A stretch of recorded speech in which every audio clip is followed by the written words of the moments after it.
Hey everybody, today's guest is Trever Keith, guitarist and lead vocalist for the Southern California band Face to Face. I've known Trever for many, many years. Less Than Jake has had the pleasure of touring with Face to Face many times. The first time in 1997 as part of the Snowcore tour, and most recently in 2018. And we get along famously with these guys. Love the band. Trever picked Disconnected to discuss today, and there was lots to talk about. Trever and original bassist Matt Riddle were high school buddies who both had a love for Iron Maiden. They were metalheads, and they both came to punk rock a little later because they were more metal as teens, but they related to the pop sensibilities of punk rock. Disconnected was created out of a sort of mimicking of the Fugazi song Merchandise. Trever talked about how he doesn't usually write lyrics first. The verse melody came to him really quickly during the writing of this song. We talked about how once Disconnected got added to K-Rock, it completely blew up their shows in California and led to a ton of exposure for the band. And I told Trever that I still hear it played on the radio every time I'm in California. And Trever talks about that anybody that has a long career in music finds a way to reconnect emotionally to songs that they wrote long ago when they play them live. For all this and much more, stay tuned. Hey, have you heard? Krista makes a podcast. Hey, have you heard? Krista makes a podcast. Hey, have you heard? Krista makes a podcast. Hey, have you heard? Krista makes a podcast. Wow, I got to thinking, and I don't know where the years went. First time we toured with you guys was 1997 on the Snowcore tour. That would have been February of 97, 23 years ago now. And I, of course, had your record when it was still on Doctor Strange, the Don't Turn Away record. I've been a fan since 91, 92. And Trever, I'd asked him what song he'd like to pick from his career. And I was so stoked that you picked this song. I didn't think you were going to, because there's just, and I only say that because of what we'll get into in a moment of talking about the different variations of the songs. And right. a lot of times artists, they're sick of talking about one of their most popular songs, but from a fan listener perspective, this is going to be great for the listener. So I'm really happy. Trever picked Disconnected, which, you could have picked pretty much any song from your career, man. I'm, as you know, huge fan. Love all your songs, but thank you. Lot to talk about with this one. So take us back now. This was on the first record. Do you remember where you were? And do you remember writing Disconnected? Yeah, I mean, it was some time ago, and this is the first time I've done a podcast like this where we're discussing a song, which is really great. But I was slightly nervous beforehand. I'm not really nervous, just I felt like really unprepared, going, dude, what do I even remember about writing anything from that time period? But actually, I just kind of was chatting about it with my wife, and I was like, actually, I do remember quite a bit. So now, hopefully my memories aren't, false memories. And maybe Matt Riddle, if he's ever listening at some point to this podcast, is going to be like, no, that's not how it happened at all. But yeah, I remember some stuff. So we definitely can chat about it. I just wanted to say to what you were talking about earlier in the call, or when you were setting up the song and saying it was unexpected that I would pick this song. I just, it's one of those things, like, we make music and as artists, they're all our children, right? These songs. Sure. And how devastating it feels to put out. Well, maybe you don't, because, Less Than Jake has always put out nothing but top-notch records that everyone loves, right? So you've never had any moments of... Yeah. Well, at least you think so, right? And we all do. I'm a legend in my own mind, Trever. All of every new album to us is our best album ever. But exactly. If you've been around as long as our bands have, you've made records that have been more popular and less popular with your fans. So having had that experience, it's like, we do this because of the fans. When you're starting out, you that's the only thing you hope for, is just like praying to God. Maybe someone will hear your music and connect with it, and you can share on that emotional level, and they'll get you, and you have that great exchange. And when you do have it, I think early on it's easy to take it for granted, and then sometimes people get way too in their own head, and they're like, well, I write stuff that's amazing, but the fact of the matter is some songs connect and some don't. And so I'm grateful that I've written a song with Matt. I'm not the sole writer of the song. We both have songwriting credit on it, and that it has had an impact and a connection with people. And we were lucky enough to get airplay in the 90s, and it's had a big impact on our career. So I think, anyone listening, if they don't even know the band and maybe they don't know my name, they've probably heard Disconnected if they're a fan of punk rock, even if they don't know who we are. Well, 90s punk rock anyway. I got to say that's very humbling, and of you to say all of that. The importance of the fans, and that's why I'm talking to you right now. We both are still in the music industry, have a career because of the fans. Certainly, there's songs from your career, from the Ignorance is Bliss record, the song "Lost." I've told you this before. That's like goosebumps. One of the most amazing songs, but like it's not as known as Disconnected. And I would have loved if you would have picked that. I would have definitely chatted with you about it. We would have had a great show. But the fans are going to love this. So take us back. Well, when you run out of people to interview, and I come back on several years from now, which is going to happen, maybe we'll talk about Lost. I got a few others. I'd probably do Walk the Walk before Lost. But anyways, okay, I'm getting ahead of myself. So, so take us back now. You guys, the first record came out in 91, but I don't believe Fat picked up Don't Turn Away till 92, correct? Yeah. Okay. You're right about that. And it was a very strange time for Matt and I, who really formed Face to Face. We were high school buddies, and we met because really a love for Iron Maiden, and we were more metalheads than anything else. And actually, Matt still is to a pretty large degree. And I've kind of whittled down everything, but maybe the band Ghost I still like, who's a love them. Band. I still love Iron Maiden, of course, but in terms of contemporary metal, I think Matt's still very much into the scene, and I'm not. Anyhow, we kind of got frustrated trying to get metal bands off the ground, and Matt certainly had the chops for it, but I was a stocky dude, and still am, with a deep voice, and it just didn't really fit that metal kind of dynamic. And we were just trying to reach out creatively, and we kind of went in a new wave direction, almost like The Cure, the Psychedelic Furs, and the Smiths, and we have some early demos that reflect that songwriting. But we're kind of I would consider us Johnny come latelys to punk rock in our lives anyway. We weren't like young angry teens skateboarding around town listening to DI and Adolescents and Dead Kennedys. We were metal during that time of our lives. Right. So when I discovered punk rock, I was in my late teens, early 20s. And it was, I was listening to records like Bad Religions, No Control, and then later Against the Grain. And The Descendants. I think the Two Things at Once record was the one I was able to find at the time that I just absolutely loved. And I related immediately to like the pop sensibilities of that kind of music. But also at the time, another band that was introduced to me was Fugazi. And I think the newest record at the time was Repeater.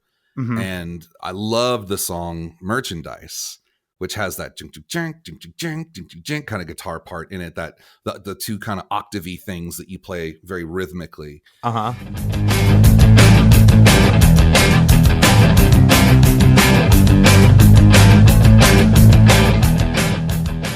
And a lot of what we were doing as a punk rock band in the very beginning was just kind of jamming these riffs that we were familiar with, that maybe we were kind of able to play in our rehearsal room. And so Disconnected was sort of born out of that mimicking of wanting to do that Fugazi riff for merchandise, at least on my part. Wow. Okay. My background wasn't in guitar. I started as a singer, and then I played, like, as cheesy as it sounds, I was playing keyboards. And I can't see you playing keyboards. You're a big stocky guy.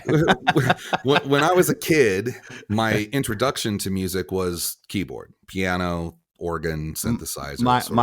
Mine too. So, okay, cool. I mean, I was like 12 years old. So yeah, I was 10 when I took lessons. Yeah. So I didn't pick up a guitar first. But around 14, 15, I wanted to be in bands. So I took some vocal lessons, and I was the singer early on. And then guitar was something that came later out of a necessity. So I learned to play some basic rock guitar, and that's kind of where I still am today. So my early mimicking of that Fugazi riff on the B chord, using the low E string and then hitting the octave and just going gang, gang, gang, gang. We were just kind of like having a jam session at practice, like, I'm sure you've experienced this multitudes of times. Maybe you still do. I hate when this happens now that I'm older and I've been doing music for 30 plus years. But, like when you're at rehearsal and everyone just starts playing their own stupid song, like everyone's just riffing. Yeah. It's like you're at Guitar Center all of a sudden. Yeah. You're like, can we organize this? Like, shut up, everybody. That still happens, but not as much these days. But it was very much happening back in 91. 92, when we were writing those early songs that would be Don't Turn Away. And so Disconnected was me doing that riff. And then Matt started playing what are the 4, tonic chord or notes behind it. Yeah, your root notes, yeah. And then we were I remember we were doing that for a while. And then eventually Rob, our drummer at the time, just started playing a beat that supported it. And we were sort of just, playing that over and over and over and over again, and just kind of really enjoying how all that fit together, that kind of spark. And we're like, are we writing a new song? Like, this seems really cool. Let's keep playing it kind of vibe. And I don't normally write lyrics first. I'll write a melody and then lyrics will follow once I've established what the melodic structure of the song is and the rhythm of it. So, but I remember that melody came to me really quick, not the chorus, the verse melody, the na na na na na na na, and that was going over these parts that we were all doing individually. And I don't think the song developed much further from there. In that moment, it might have, because one of the challenges we put to ourselves was we'd written a bunch of other songs too for Don't Turn Away, but this one was like, could we make a song where we never change the chord progression? Like, and it was kind of a challenge to us to Matt and I as songwriters. Like, would it be kind of fun, and would it be possible to do that for 3-4 minutes, whatever a pop song length is? And could we maybe just only vary the song with arrangement rather than chord progression? And so that was the challenge of Disconnected. And so that's why the guitars are just kind of holding that B octave throughout the verse, and the bass does all the changes to make that, that relationship between those notes. And then when the chorus is, the guitar then joins the bass and does the big chords, and then you have that anthemic no kind of thing. Let your inhibition just go. No, you don't know what you would give up. No, you don't know what you would give up. So yeah, that was sort of how that song came about. And anyone who's a Descendants fan would almost immediately recognize that "you don't know what you would give up" line was inspired by, clearly I was listening to a lot of the Descendants at the time. And, sure, yeah. And I think that line was just in my brain, which is, from a completely different style of song, which is, I'm gonna be the only one. What's the name of that song? So now you want perfection. I see a self-destruction.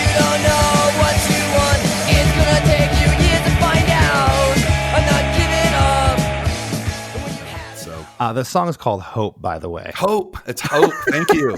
Well, Thank you. I kept wanting to say bikeage because you guys, it's not bikeage because I know. Yeah, I wasn't going to say all logistics. I know. No. But yeah, okay, Hope, of course. Yeah. So now the first version was recorded with Donnell Cameron, and that first version is what made Don't Turn Away, correct? Made the record. Let me actually know because I got some notes here. Let me go through it. So the first version was recorded, I believe, with Donnell, but then it was re-recorded with Jim Goodwin. Did the Jim Goodwin version make the Fat Records edition re-release of Don't Turn Away? Well, it's a little more complex than that, and maybe the liner notes in the history doesn't reflect it. Okay, and the reason I want to talk about this because it's fascinating to me, and I hope it is for the listeners, is to see how songs just go through, just different changes. You re-record them sometimes at the behest of the record label, and we'll get to that in a moment when you get to re-record it for Big Choice. But so the first version, who recorded that one, produced that one?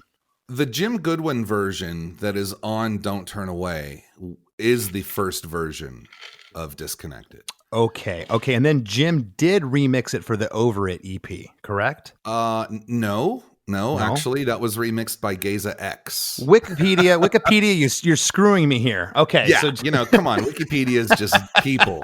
It's just fans going, I know what happened. Okay, so Jim had recorded... I never thought it was very interesting before, but I'll tell you the real story. Please do. So when we were writing the songs that would initially be Don't Turn Away, I think, only maybe 6 or 8 of those ended up going on Don't Turn Away. So we met Bill Plaster, who was known as Dr. Strange, Strange Records in Inland Empire. And we became buddies. He liked our music. I think we were booked on a show that was going to be like a Dr. Strange showcase night, and it was canceled. So I got in touch with Bill, and I was like, "Are you going to redo this? Because this would be a great showcase for our band." And so it ended up that we did a rescheduled show at the Green Door in Ontario, and Bill and his wife at the time, Kim, came out and watched our band, and they'd never seen us before, or heard us. And they liked it right away. And we were like, holy shit, because we were a brand new band at the time. So any encouragement we got from anyone, we were like, oh my God, dude, this is going to be it. Like you're so naive and you think that some little tiny thing's going to change it all for you. But in a lot of ways that did, because Bill had been running a really successful mail order business. You got to remember, this is all pre-internet. Sure. He would find rare punk rock records and then resell them. So like he'd go scour the record stores that were local to him, find cool punk rock records that were rare, vintage or whatever, and then resell them mostly overseas, I think, where other people couldn't find it. And he was doing pretty well for himself as a side gig. I think it eventually took over his job. And then he started putting his own records out, bands like Manson Youth and the Bolsheviks and some other stuff that was really early. Well, Rhythm Collision is how I heard about you guys. Rhythm Collision. Yeah. Well, they were like the only pop punk kind of band, I think, in those early days. And I had their 7-inch, and in the liner notes of the 7-inch, remember they used to stick little flyers in there of upcoming releases. Oh, cool. Yeah. And that's how I heard Don't Turn Away. Oh, nice. Excellent. Yeah. So, what I was going to say is, Bill wasn't in a position to like make a record with us, but, no, actually that is how that happened. He said, if you guys have enough songs for a record, I'd like to hear them. And then I'll go ahead and pay the recording fees for you guys to go and record everything. And it was, I don't know how much money was spent, but the budget was such that we were only able to do 2 weekends at West Beach. So Saturday and a Sunday, and then the following week, a Saturday and a Sunday. So all of those songs were recorded and mixed in those 4 days. Wow. Yeah, it was gnarly.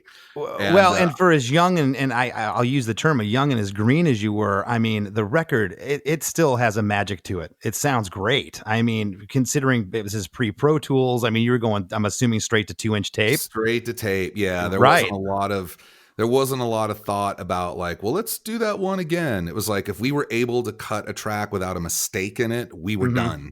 There wasn't like, can you do that one and make it a little bit more emotive on the second line? There wasn't any of that bullshit, you know. It was just like, let's do a third harmony on that. Yeah. So we just got in there and made that record, and it was awesome. It was at West Beach, which is what Bill wanted to do with Donnell Cameron.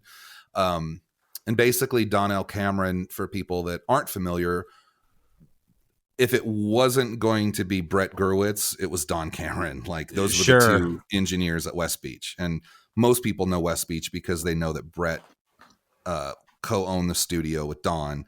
And of course, all those great Bad Religion records came out of there, along with a ton of other great stuff. I don't even think they have that location and haven't for a long time, but it was a really great experience. Apparently the studio might've been owned at Stevie Wonder at one point. Really? Yeah, it was a cool studio. It wasn't huge, but it had it was long and narrow. It was right down in Hollywood by a bunch of other great studios and stuff that we would later record at. And it just had a cool vibe. It was a great place to work. So we got along great with Don. He taught us a lot about recording and how to get good guitar sounds and all that. And we recorded, I think, maybe 8 to 10 songs. And this is where my memory is going to fail me a little bit because I don't remember specifically what they were, but some of them would end up being outtakes. Songs like Pain, which was a version that ended up, we pillaged like some of that song and ended up rewriting it in the form of the song Promises on our second record. Oh, okay. And a couple it was a song called Who You Are, I think. And these songs have resurfaced on comps or whatever throughout the years.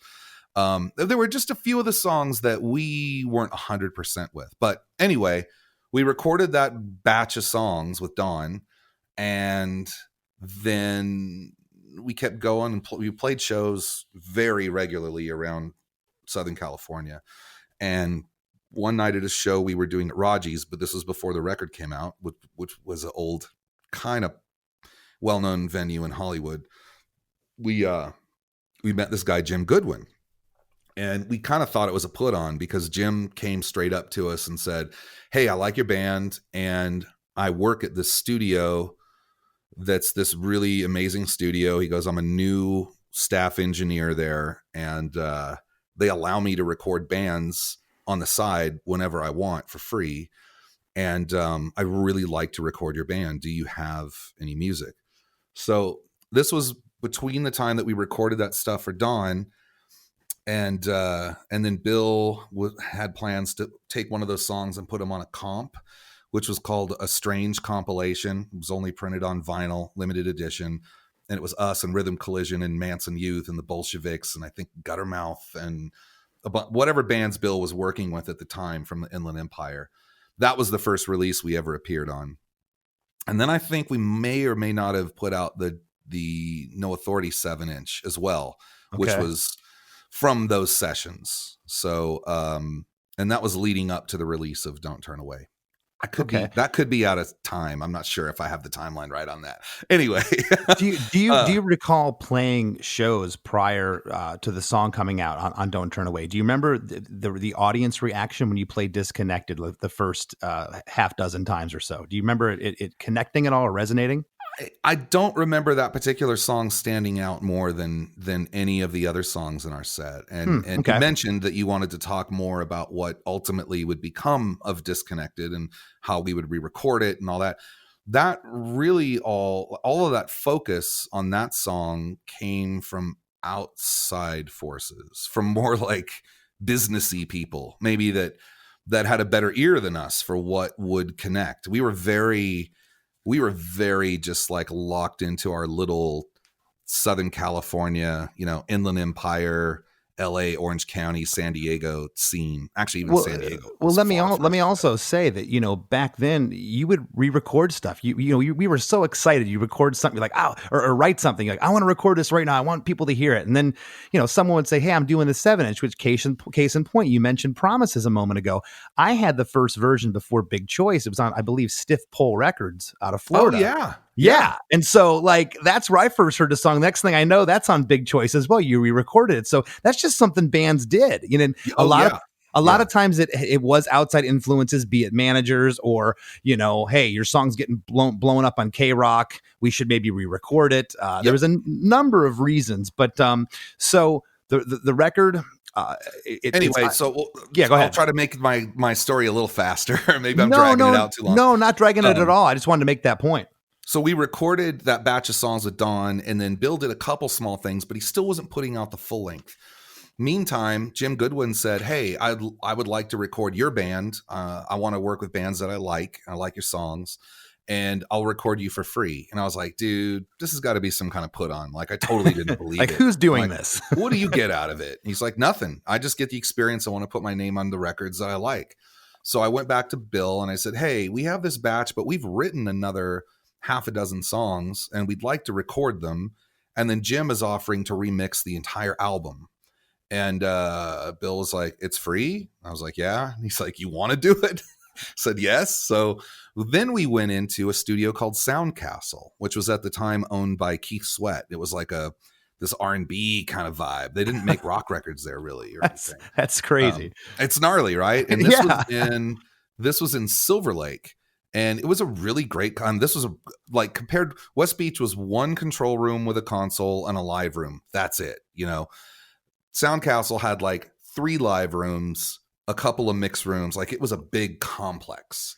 And so we're like, holy shit, like we've really like hit the big time here or whatever. And they have 2 couches in the lounge. Yeah, exactly. And TVs and a refrigerator. So we were able to, that next batch of songs we recorded, one of them was Disconnected.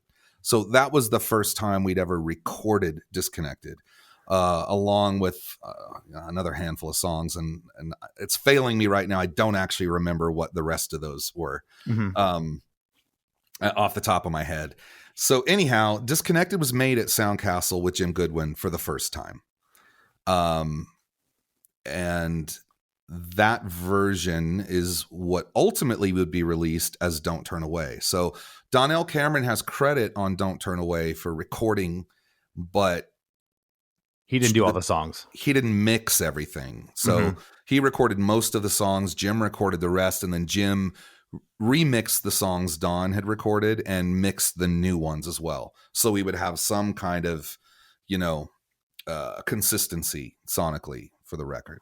Okay. And we did spend more time at Sound Castle, and Jim did give us more direction because we had more time. He'd say, "Hey, maybe try that line again, sing it this way, or watch your pitch," or it was a little bit more of a focused kind of recording session, and that is what ultimately ended up being Don't Turn Away. I mean, it was still made on the fly after hours whenever people weren't working, as this side thing and all that. But that was what would ultimately end up becoming Don't Turn Away. And that's the version of Disconnected that you hear, the one. Okay. So now I remember hearing the remix, which I really loved. I thought the remix was great. What do you remember the reasoning why you wanted to remix it for the Over It EP? Who didn't think it was up to snuff from a mix standard? That was when we moved off of, so Dr. Strange made the record, and then Fat, we made friends with people at Fat Records, specifically Mike, ultimately, but through friends of friends. And when Fatty liked the record and wanted to pick it up from Bill, they were able to make that deal. And then we were at Fat, which was better for us because we had access to, way more bands that we could partner up with and tour. And everyone over at Fat was just more focused on like marketing records and getting them out there. And Bill, for as rad as it was at the time, that he was even willing to spend his own money and help us give us that first hand up. Once Don't Turn Away was released on Doctor Strange, it was a limited edition. It sold out very quickly. And before long, we found ourselves at shows with people going, "Where can I buy your record? I can't find it anywhere." So Fat kind of came in and saved that because they had better distribution, more money, they pressed more records, and they basically never let the record go out of print. But we decided after the one record on Fat, we were starting to be courted from other record labels that weren't independent, the evil major labels. And they did turn out to be evil as hell, but I had to find that out for myself. I wasn't willing to take anyone else's word for it. We all did. Right. So they were actually able to give us a better advance and some tour support. And it took me from, working in construction to actually being able to have the ability to go on tour. And that was great. So we made that decision. We ended up on a label called Victory Music, not to be confused with Victory Records, the hardcore label. Correct. Victory Music was some JVC subsidiary. They were pretty awful, to be honest. It was worse than being on a major. It was being on a smaller version of a major that had major distribution. So all of the red tape, bureaucracy, and garbage you get with a record label, but without any of the power, clout, or money behind it. Right. So they're floating in between an identity. Like, are we a major or are we an indie? For us, it was still a step up, but so what ended up happening is we did a deal with them and we're like, cool, we're going to make our second album. It's going to be awesome. And they were like, oh, wait a second. We just did a deal with Polygram for our distribution, and we would like to run a release through it with you guys being a punk rock band who no one at this label had any idea what punk rock was, what the scene was about, how to market to people. Like, they knew nothing about it. So they're like, could we do like an EP or something that we can run through our distro system and make sure that we are up and running a little bit better before we do a full length? And we said, yeah, we could scrape some songs together for an EP. So and it was our choice what songs we used. So we picked some outtakes. We did a new version of I Want, A-OK, which was going to appear on our second album. We did a version of that, and a couple other songs that would eventually appear on Big Choice, and Disconnected, because someone at the label liked it and thought we should release it. But their big idea was that we should re-record it. And I don't think we did. So anyway, sorry, I'm getting ahead of myself. It might have been our manager at the time. He found this guy Geza X, who was a kind of a Hollywood scenester from the punk rock era, but not very well known. I mean, I don't say, why haven't I heard that name? I've never heard that name. Because he was kind of a scenester, okay. Did he do any other stuff? I would know. It was LA stuff. He had a song called Isotope Soap or something. It was a little gimmicky and maybe a little more new wave than punk rock even.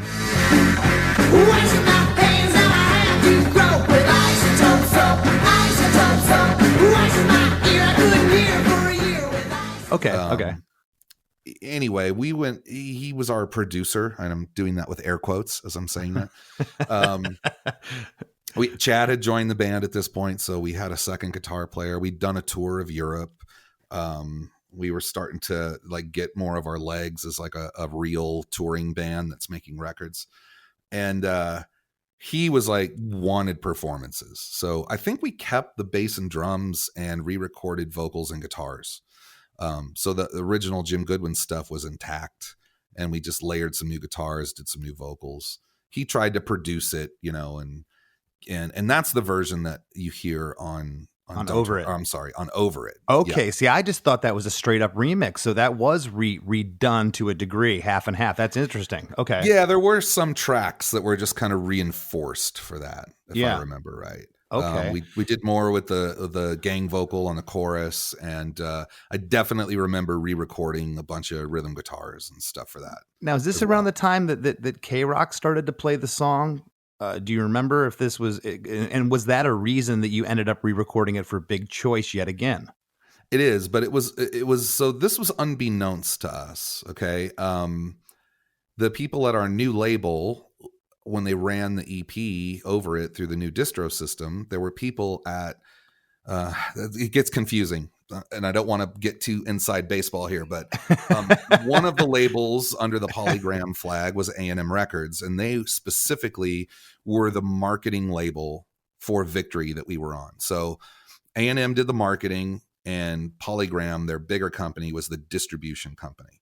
So someone at A&M liked the record a lot, and they were cheerleading for us, and they slid Disconnected off the Over It record to K-Rock. and we were on tour. We'd already we hadn't recorded Big Choice yet, I don't think, but we were getting ready to. So our producer was already set up, Tom Wilson, who had recorded the Offspring's Smash record. And so that made for our record label, at least, they're like, all right, check that box off, find a producer who's had a hit record in the genre. And then we got Tom. It didn't really work the same for us as it did the Offspring, because the conditions were completely different. But so we were getting ready to go in and make that record, but we were finishing up a tour. And I remember while we were on tour, I specifically remember this, we were playing a place called Boston's in Phoenix. I don't know if you guys ever played there. This is not that I recall. 90s. Okay. Maybe Tempe. It was just outside of Phoenix. That we'd been playing a bunch, and I got the call from our label, and they're like, we have amazing news. You just got added to K-Rock. And which was huge. It was huge. It was huge. And I didn't even really know what that meant at the time, to be honest. I was like, hey guys, we're on the radio. That's awesome, right? Like, when's the check coming? Well, I mean, and to this day, if I'm in Southern California, I still hear that song getting played. And you had to, once that hit on K-Rock, you had to notice your audience triple in Southern California. Absolutely. Yeah. It really blew up our California audience in particular. And then, ultimately what Disconnected would do for us is it would lead to us playing tons of radio shows all across the country to support it and working that whole network of stuff. But at the end of the day, I think it really remained more of a local phenomenon than anything. It's kind of more of a West Coast thing. Mm-hmm. That's what's remained, Well, and just let me forward ahead for a moment while I can, so when it came to Big Choice, and I remember I bought the cassette. I was still at a cassette, and I was delivering pizzas at the time in Gainesville, Florida, and I had this black truck, and I remember getting it and popping it in. And I might even have forwarded it because I was just to the song. Well, two things. AOK was also, I believe, on that 7-inch that Promises out of Stiff Pole Records. So I think that was a re-recording on Big Choice. I could be wrong, but I specifically remember forwarding because I was like, I got to hear the new version of Disconnected, and it never had the charm of the one that was recorded cheaply for no money to me.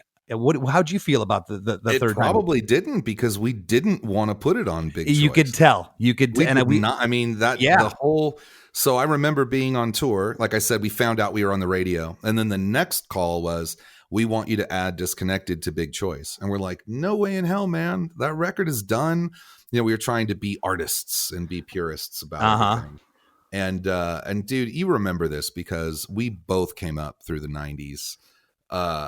There was a time when punk rock bands were in danger of being labeled a sellout. And it was a constant threat that we lived through that Kill Rock Stars era of, anything flashy, or you have any success whatsoever, you've got the punk police on your tail, and they're going to decide whether or not you're cool or not cool, or a sellout, or if you're down. And we just constantly struggled with that through the 90s. So, and within our own band as well. And I remember that was just such a giant argument as we're traveling in our airport van that we'd converted. And we're having this big major discussion, like, do we put this song on? Don't we? And I think half of us, like, I was one of the advocates. I was like, look, dude, there's no guarantees in this business. We have a little lightning in a bottle right now. We can shoot ourselves in the foot and say no and risk not ever getting airplay again, or we can roll with it. Is it palpable, or is it palatable to us as artists? Not so much, but maybe there's a way we can make it less horrible. Well, you made in my opinion, I wouldn't have done anything different. You made the best choice you could have made. I mean, you had to. And looking back, I now you jogged a memory of, I remember you guys had it was like a canned thing before the song on Big Choice. Like, guys, should we do this, or this is a sellout move or something? Yeah. Yes. So we went back and if you remember, major labels lived in fear of punk rock bands at that time too. And because it was pop punk was exploding and they knew there was a lot of money to be made. So you knew we weren't a big band, but we had a little bit of power over our label too, because they didn't want to drop us. They just paid all this money. And so we were kind of being like spoiled brats a little bit, like, well, we'll do it, but here are our demands. And our demands were that it appears as a bonus track on the record, so that it would be clear that it wasn't part of our current artistic selection of songs for a record. Which almost made it stand out worse. I know, right? And then we had to reinforce that idea by adding a cover, so there would be 2 bonus tracks, and that's why we put Bikeage on the record. Right. Also, we thought that was a move to be super credible because we were giving props to like one of the most defining pop punk bands of all time. And we said, you have to record this skit. We want you guys in the studio and we want it on tape, whether it's a joke or not, of us expressing our unwillingness to do the song. And then you guys have to be the bad guys. And they're like, we'll do it. They were totally down. So we went in the studio just to specifically record that sketch and nothing else. That's awesome. Yeah, I remember that. Ad-libbed. It was just off the cuff. We're like, all right, here's how it's going to go. You say this, we'll say this. And then we just kind of got into it. It was very organic because it was like we weren't reading from scripts or anything.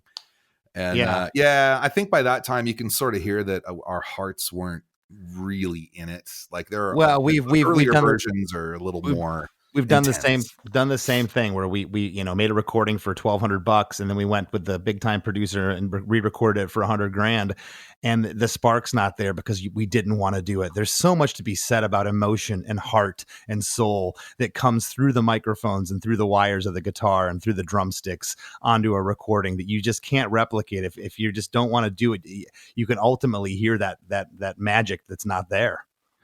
Yeah, I mean, I think the recording process, the songwriting and recording process, they tend to take a life of their own on, right? And if we both had experience with this, and I couldn't name, you can name what record you've done this on because I wouldn't know, but if you've ever made, we both made records that are quick, maybe you're doing it within a month, all the songwriting, all the recording, everything, boom, done, out. You keep this momentum going through that process, and there's an excitement and a passion and a momentum that doesn't fade. But then if you take like 6 months, 9 months to make a record, and maybe you record here for a month and then you take a couple months off and then you get back to it later, and then maybe it's mixed 3 months later, it's really difficult to keep that momentum up through that process. So, and the spontaneity. Yeah. So when you make a song and it's new and it's exciting, it might be raw and it might, not be very well refined, like touring would make it into or whatever. But there's usually a spark in that makes it exciting. And then to revisit it 6 months later, when you've already written a whole other batch of songs or you're on to something else creatively, sometimes it's difficult. The whole I want to, I don't want to plays a role, but I think what's really at the core of that is you've just sort of lost your steam for it. This is a fluid thing. Even, being at this for as long as we have, and we largely play live our music from the early part of our catalog, even now. Mm-hmm. I've gone through several phases with that music as a performer, as an artist, like it feels different to me now than it did when I was 25, but through each of these phases of my own life and my own tastes in music and my emotional connection to the music, you find different ways to connect to it, right? And then the songs start to have these different perspectives, or your life kind of you find different ways to apply not only the meaning but the emotion of the songs to your life and where you're at. Because when you're a touring band and you do it for decades, you're not the same person through those decades, right? If you can't continue to find a connection to the music that resonates with your audience, then you're going to be out there going through the motions playing it too, right? So there's that aspect of it. But I think it's hard. That aspect of it, I think, is why live records work, right? Because you continue to relate to the music that you play live, and you can give it the fire of the person you are at that point in time. But when you're dealing in a much shorter time period, say a year, and you record a song, and then within that year you go and re-record it, it's like you're trying to beat the demo, or you're trying to recreate some magic that happened. It just doesn't work most of the time. Yeah. Well, and it's everything you said is spot on. It's it's so funny how this is such a, most of us as musicians, we're forward thinkers. It's like, yeah, I recorded that yesterday. What's next? I want to move on. But then 25 years later, you're still playing that song because those songs now have memories attached to them that for all those fans. Then those memories are why they're still coming to see you play, and largely our catalog is from the early days that we play live because they've had the longest time to resonate with the fans as the years have went by. People have asked, I'm sure you've been asked, aren't you sick of playing that song or that song? Every time I get on stage and play whatever, Gainesville, Rock City, it's like the first time again when you get that energy from the crowd, because I know you're not sitting around when we get off the podcast here, Trevor, and probably picking up a guitar and playing Disconnected for the fun of it. No, that doesn't happen, right? But that energy and the love for that song, it comes right back when we get on stage. 100%. Yeah. Yeah. Well, it's if it's a continual process for you. Some people don't have bands for 20, 30 years. Some people do it for 5 years and it's over, or 10. But if you have any longevity at it, you continue to find ways to connect emotionally with the songs that are older. And I guess the point I was trying to make is that's different from that short period of time when a song can just be beaten into the ground or overthought. Sure. So it's better to get that record made and released and live with it and make the commitment to that. Records are like a snapshot in time. So yeah, for sure. Absolutely. And when you re-record songs like we have Disconnected, it's like going through a photo album. You listen to the song, you're like, oh yeah, that was that time. And you can kind of hear the era in the music, Takes you right back. Well, we're gonna wrap up here. I want to thank you so much for taking the time. When we get off the line here, I'm going to go to your Wikipedia page and fix all the stuff that's wrong with Disconnected. Excellent. Thank you. I'm going to set those bastards straight. Trevor, what would you like the listeners to know? What do you have going on personally with Face to Face? Let everybody know. Well, like most other bands right now, we're eagerly awaiting the approval to get back out on tour when it's going to be safe for everyone. We're celebrating our 25th year of the second album, Big Choice, that we've been talking about throughout this podcast. Congratulations. And it's a bummer because we're not able to do any shows in honor of it. We had a lot of stuff planned, so maybe by the end of the year we'll see something. We're eagerly awaiting the opportunity to get back out and play live. But other than that, we have been putting the finishing touches on our what would be our 10th studio album, and awesome. Hopefully that will be released by the end of the year or potentially early next year. So that's been a lot of fun talking about all this writing and recording, and the process is we've been right in it. And so we're looking forward to being able to share those songs with everybody too real soon. Awesome. Well, I am looking forward, as I'm sure all our listeners are. So again, thank you for making the time to discuss this. And I'm super stoked that you picked Disconnected. Yeah, man. Great talking with you. I look forward to us hanging out again soon. As we near the end of the show, here's a band you might not know. Welcome to this week's Band You Might Not Know, where each week I will preview a select band of my choice that you may or may not know. If you'd like your band to be previewed on Chris DeMakes a Podcast, all you have to do is submit your song and bio to bandyoumightknow@gmail.com.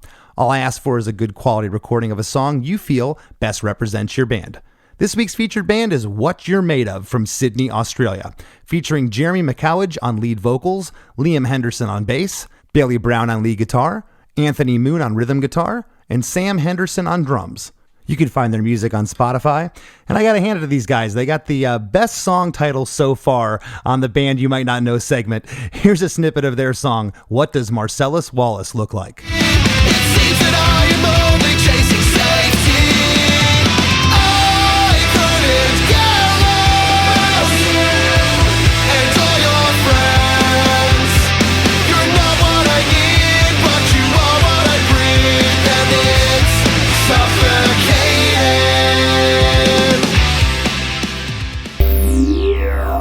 The Wrap with Chris and Chris.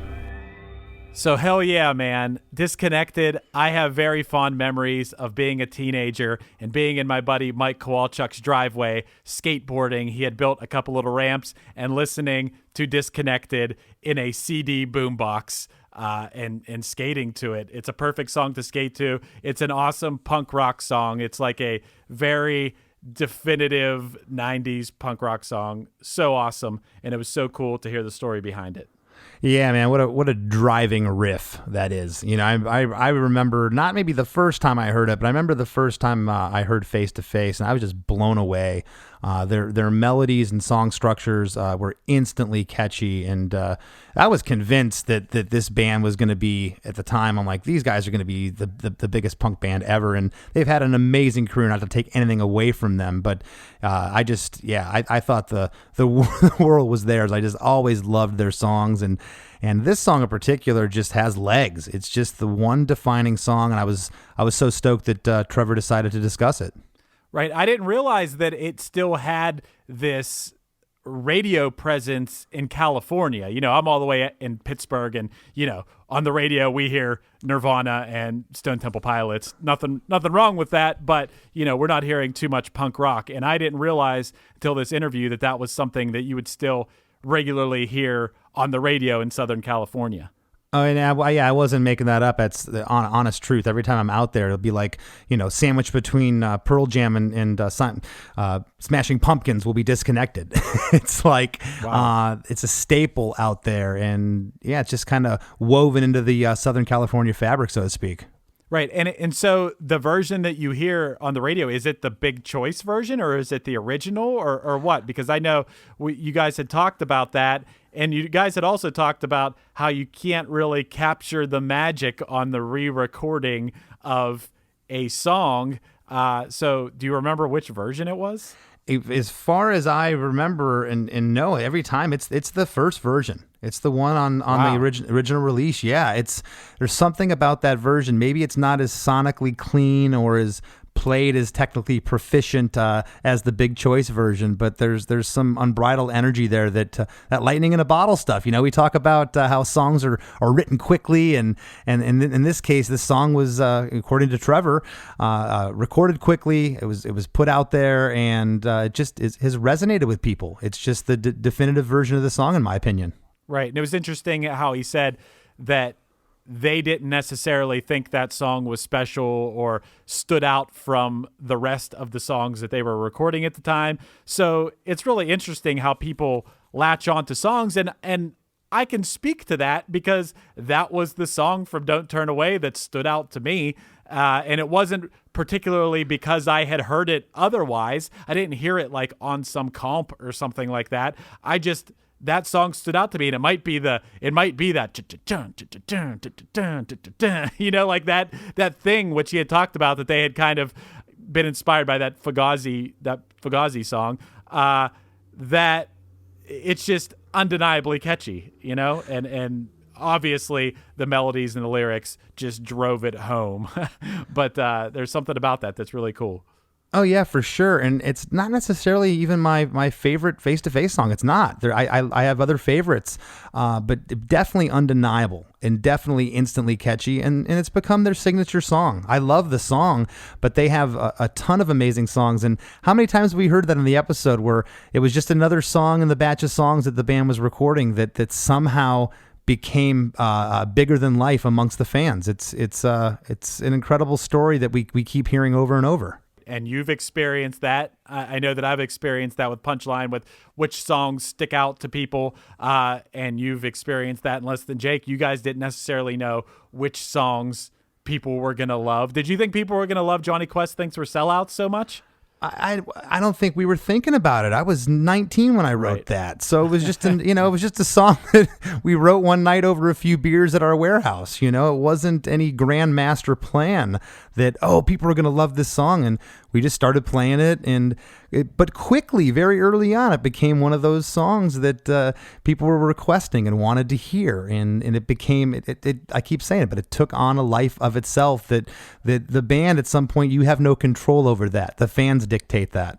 Right, for sure. And Punchline, I had that experience. It's an old Punchline song, but we had this song called Heart Transplant that, I don't know, we recorded our album Action, and we thought that as a whole that we were really proud of the album, but that song, something about that song, I think with our song, it was one of those relationship songs. Not that most of our songs at that time weren't that, but there's just, sometimes there's just something about a song that really people just latch onto and you can't explain it.